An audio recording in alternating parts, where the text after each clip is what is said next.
Amino acid metabolism chapter का और एक इम्पोर्टेंट टॉपिक ट्रिप्टोफैन, जो एक एसेंशियल अमीनो एसिड है। इसके अंदर पढ़ना क्या है बोले तो, जो ट्रिप्टोफैन है ना, ट्रिप्टोफैन वो प्रोटीन का कंपोनेंट है, ग्लूकोज सिंथेसिस की हेल्प होता है, फैट सिंथेसिस की हेल्प होता है, ये सब पढ़ने का नहीं है। इसके अंदर मेन क्या पढ़ना है बोले तो, जो ट्रिप्टोफैन जो है ना, वो एन ए डी प्लस इसके फॉर्मेशन के लिए हेल्प होता है। और नेक्स्ट वो जो हम सेट कैरोनिन पाते से पता करते हैं। और नेक्स्ट जो ट्रिप्टोफैन है ना, वो सेरोटोनिन फॉर्म करता है। और नेक्स्ट ये सेरोटोनिन मेल्टोनिन फॉर्म करता है। और next 5 hydroxy indole acetic acid form करता है, जो हम सेरोटोनिन पाते से पता करते हैं।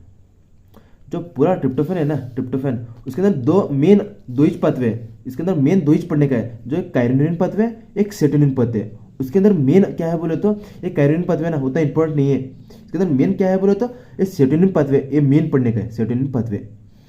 और फर्स्ट हम कैरोनिन पाथवे को पढ़ते हैं कि कैरोनिन पाथवे जो है ना, उसके अंदर लोकेशन बोले तो सबसे ज़्यादा कैरोनिन पाथवे जो है ना, वो लिवर के अंदर पाया जाता है। बोले तो इनडायरेक्टली सबसे ज़्यादा एन एंड एन लिवर के अंदर फॉर्मेशन होता है। और नेक्स्ट इसके बाद काइनोलिन पाथवे, जो एक स्टेप वाइज रिएक्शन है। तुम याद रखना चाहते तो याद रखो, मैं ऑलरेडी बोले से कि ये इंपॉर्टेंट नहीं है। इसके अंदर क्या हो रहा है बोले तो, जो क्रिप्टोफैन है ना, क्रिप्टोफैन वो काइनोलिन के अंदर फॉर्म हो रहा है। इधर ये बात रखो कि फर्स्ट प्रोडक्ट काइनोलिन है, इसीलिए इस पाथवे को काइनोलिन पाथवे कहते हैं। फाइनली हमारे को एन एंड एन फॉर्म करना है, मगर फर्स्ट ट्रिप्टोफैन से काइनोलिन फॉर्म हो रहा, इसीलिए इसको काइनोलिन पाथवे कहते हैं। और इधर ट्रिप्टोफैन पाइरुलेज एंजाइम ऐड करता है, और इसका एक्टिविटी को इंक्रीज करने के लिए कॉर्टिकोस्टेरॉइड हेल्प करता है। और नेक्स्ट एक काइरोनिन जो है ना, 3 हाइड्रोक्सी काइरोनिन के अंदर फॉर्म होता है। और इधर इंपॉर्टेंट है ये, इस काइरोनिन पाथवे के अंदर क्या इंपॉर्टेंट है बोले तो इधर ही है इंपॉर्टेंट। अगर काइरोनिनेज एंजाइम ब्लॉक हुआ, अगर काइरोनिनेज एंजाइम ब्लॉक हुआ, तो ये 3 हाइड्रोक्सी काइरोनिनेज जो है ना, वो 2 अमीनो 3 कार्बोक्सी म्यूकोनेट सेमी एल्डिहाइड के अंदर काउंट नहीं होता, इधर अल्टरनेट पाथवे चलता। 3 हाइड्रोक्सी काइरोनिन जो है ना, वो xanthionurate के अंदर फॉर्म होता है। xanthionurate जो है ना, एक वो यूरिन के थ्रू एक्सक्रीट हो सकता, जिसकी वजह से हमार बॉडी के अंदर पेलिग्रा डिसीज कंडीशन डेवलप होता है।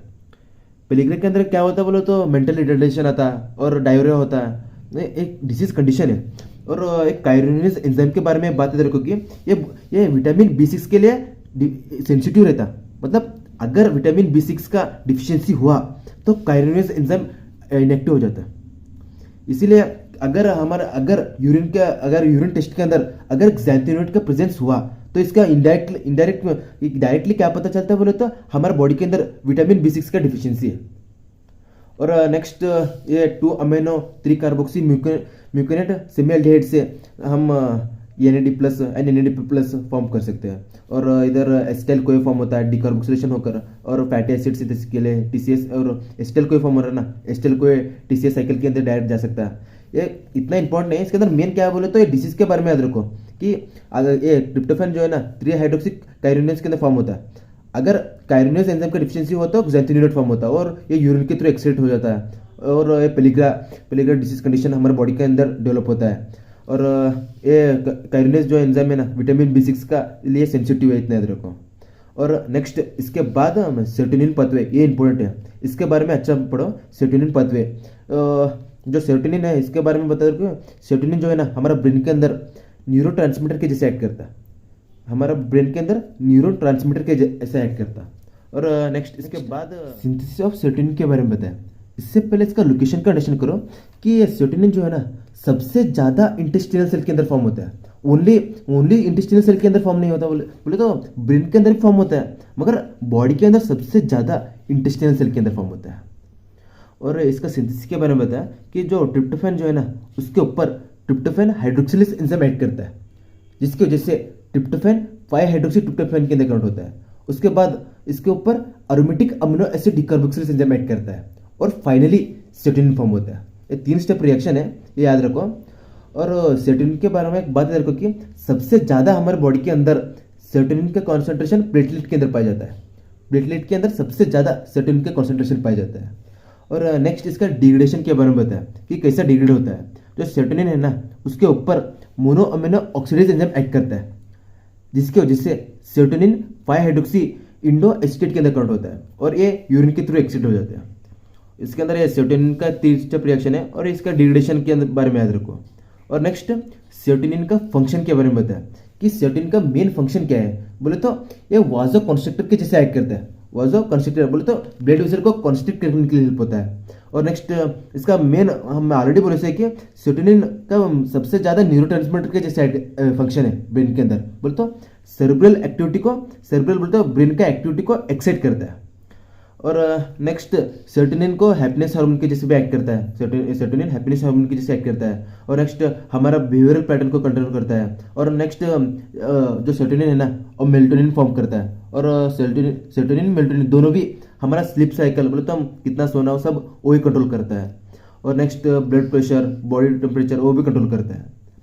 और एक बात रखो कि सेरोटोनिन के बारे में एक बात रखो कि सेरोटोनिन जो ब्रेन के अंदर सेरेब्रल एक्टिविटी के लिए एक्साइट करने के लिए हेल्प हो रहा है ना वो सेरोटोनिन वो इंटेस्टाइनल सेल से नहीं जाता बोले तो ब्रेन के अंदर ही सिंथेसिस होता। सेरोटोनिन ब्रेन के एक्टिविटी के लिए कौन सा सेरोटोनिन चाहिए ना वो ब्रेन के अंदर ही फॉर्म होता है। बोले तो दूसरे जगह से ब्रेन के अंदर नहीं जाता बोले ब्रेन के सेल से प्रोड्यूस करते सेरोटोनिन। अगर ब्रेन के अंदर सेरोटोनिन का डिफिशियंसी हुआ तो हमारे को डिप्रेशन में जाते हैं, हमारा बॉडी डिप्रेशन में जाता है। और नेक्स्ट इसके बाद कुछ ड्रग्स के बारे में बताया। उसके अंदर पहले आइप्रोनिजोड जो एंटी डिप्रेसिव के जैसे एक्ट करता है। मतलब अगर हमारा बॉडी के अंदर सेरोटोनिन लेवल डिक्रीज हुआ तो हमारा बॉडी डिप्रेशन में जाता है, तो ब्रेन डिप्रेस हो जाता है। उस वक्त ये आइप्रोनिजोड एंटी डिप्रेसिव के जैसे एक्ट करता है। बोले तो बॉडी के अंदर का सेरोटोनिन लेवल इंक्रीज करता है। और नेक्स्ट इसके उल्टा रेसिप्रिन जो डिप्रेशन के जैसे एक्ट करता है। मतलब अगर हमारा बॉडी के अंदर ऑलरेडी सेरोटोनिन लेवल इंक्रीज है तो उसको डिक्रीज करने के लिए हेल्प होता है ये रेसिप्रिन। और नेक्स्ट कुछ डिसऑर्डर के बारे में बताया। उसके अंदर पहले सेरोटोनिन सिंड्रोम एक डिसऑर्डर है। अगर हमारे बॉडी के अंदर सेरोटोनिन लेवल इंक्रीज हुआ तो पाया जाता है सेरोटोनिन सिंड्रोम। और इसके कैरेक्टर्स क्या है बोले तो कन्फ्यूजन होता, हेडेक होता और हमारा बॉडी कंटिन्यूस स्वेटिंग में जाता है, स्वेटिंग होता है हमारे बॉडी के ऊपर। और नेक्स्ट हमारा ब्लड प्रेशर इंक्रीज हो जाता है और हम अपना मसल के ऊपर हमारे बॉडी का मसल्स रहते हैं ना उसके ऊपर का कंट्रोल खो देते हैं। और नेक्स्ट और एक डिसीज मेलिजेंट कैरिक्नोइड सिंड्रोम। ये मेलिजेंट बोले तो क्या तो हम ऑलरेडी पढ़े से कि स्टैटिक ट्यूमर मेलिजेंट ट्यूमर बोले तो क्या तो ट्यूमर से डिपेंडेंट है बोलकर पता करो। इसके अंदर क्या हो रहा है बोले तो जीआईटी के ऊपर जीआईटी ट्यूमर हो जा रहा है। जीआईटी के अंदर बोले तो इधर क्या हो रहा है ट्यूमर बोले तो एक सेल इंक्रीज हो जा रहा है, इंटेस्टिनल सेल इंक्रीज हो जा रहा है जिसकी वजह से क्या हो रहा है बोले तो ऑलरेडी पढ़े से सबसे सेरोटोनिन जो है ना वो इंटेस्टिनल सेल के अंदर पाया जाता है। सबसे ज्यादा सेरोटोनिन इंटेस्टिनल सेल के अंदर पाया जाता है। इधर देखो इंटेस्टिनल सेल के अंदर सबसे ज्यादा सेरोटोनिन फॉर्म होता है जिसकी वजह से क्या हो रहा है बोले तो ट्यूमर हुआ। बोले तो जीआईटी के अंदर ज्यादा सेल हुआ जिसकी वजह से सेरोटोनिन प्रोडक्शन इंक्रीज हो जाता है। बोले तो ज्यादा से ज्यादा ट्रिप्टोफैन जो है ना वो सेरोटोनिन फॉर्मेशन के अंदर चले जाते हैं जिसकी वजह से एनएडीपी प्लस फॉर्म नहीं होते। इधर देखो इधर ट्रिप्टोफैन कम पड़ रहा है जिसकी वजह से एनएडीपी प्लस फॉर्म कम हो रहा जिसकी वजह से हमारे बॉडी के अंदर ये मेलिजेंट कैरिक्नोइड सिंड्रोम आता। और इसकी वजह से पेलेग्री डिसऑर्डर आता है। इधर मैं बोले तो पेलेग्री डिसऑर्डर आ जाता। अगर एनएडीपी प्लस अगर डिक्रीज हुआ तो हमारे बॉडी के अंदर पेलेग्री डिसऑर्डर हो जाता। और इसका रीजन क्या बोले तो ऑलरेडी बोला एक्सेस यूज ट्रिप्टोफैन से ज्यादा सेरोटोनिन फॉर्म होता है और जिसकी वजह से एनएडी प्लस सिंथेसिस डिक्रीज हो जाता है। और इसका डायग्नोसिस क्या है बोले तो हमारा यूरिन के अंदर जो है ना यूरिन के अंदर 5 हाइड्रोक्सी इंडोल एस्टेट का कॉन्सेंट्रेशन ज्यादा हो जाता है जिससे हम पता कर सकते हैं कि हमारा बॉडी के अंदर मेलिजेंट कैरिक्नोइड सिंड्रोम है, ये डिसऑर्डर है बोलकर। और नेक्स्ट इसके बाद मेलाटोनिन का सिंथेसिस के बारे में बताया। उससे पहले एक बात रखो कि जो मेलाटोनिन है ना एक हार्मोन है और पीनियल ग्लैंड के अंदर सिंथेसिस होता है। ये इंपॉर्टेंट याद रखो कि मेलाटोनिन जो है ना वो हार्मोन है और पीनियल ग्लैंड के अंदर सिंथेसिस होता है।